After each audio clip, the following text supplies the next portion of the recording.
লালু ভাই, এটা আপনি কার কাছে নিয়ে এলেন? ওনারে চিনস না তুই? উনি অনেক বড় তান্ত্রিক, এই দেশে ওনার লক্ষ লক্ষ মুরিদ। উনি নতুন একটা বই লিখছে, বইয়ের নাম শয়তান ধরার গর্জন। যেই বই পইরা নতুন কইরা লাখ লাখ মানুষ তান্ত্রিক হইতাছে।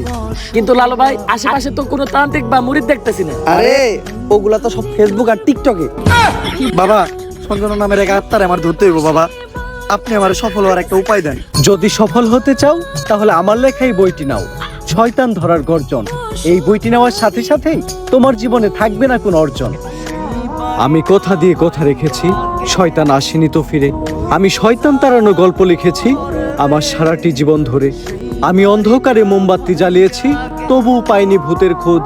আমি ভূতের অপেক্ষায় ছিলাম, ভূত নিজেই হয়েছিল নিখোঁজ। শয়তান ধরার গর্জন, পৃষ্ঠা নাম্বার চুদলিংপং। বাবা, এটা তো মন্ত্র না, ছন্দ কইলেন। মার্কেটে আপাতত ছন্দই চলে। বাবা, বইটা একটা আমারও লাগবে। দাম কত এটার? মাত্র 1000 টাকা। ইয়ে, 1000 টাকা দিয়ে আর কিনুম? 1000 টাকা হাতে নিয়ে ভূতের ডাক দিলে ভূত নিজেই চাল চলে আয় পড়বো। 1000 টাকা দিয়ে বইয়ের দাম, এই বইয়ের বিশেষত্ব কি? এই বইটা আমি আমার নিজ হাতে লিখেছি। দেহি হাতের লেখা এত খারাপ? দেহি বইয়ের প্রথম পৃষ্ঠায় কি লেখা? মানুষকে ভোদাই বানানোর 100টি উপায়। 1000 টাকা দিয়ে 120টার এই বইটি নেন আর ঠাস কইরা ভোদাই হয়ে যান।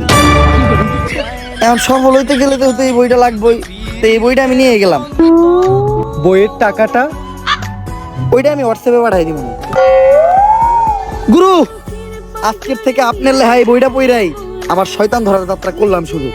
শয়তান ধরার গর্জন, পৃষ্ঠা নাম্বার চুদলিংপং।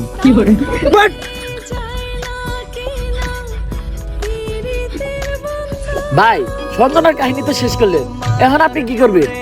ভাবতাছি বই লিখবো একটা, পাবলিকরে ভোদাই বানানোর গর্জন। ব্যবসা খারাপ না। পাবলিক ভোদাই হতে চাইলে আমি বানাবো। পাবলিককে ভোদাই বানানোর এই উপায় পুরো দুনিয়াকে জানাবো। পাবলিক ঠিকই আমাকে বিশ্বাস করবে, ভাববে আমি থেকে যাব। কিন্তু না, তাদের পুং মারা শেষ হয়ে গেলে ঠিকই আমি পালাবো। পাবলিককে ভোদাই বানানোর গর্জন, পৃষ্ঠা নাম্বার চুদলিংপং।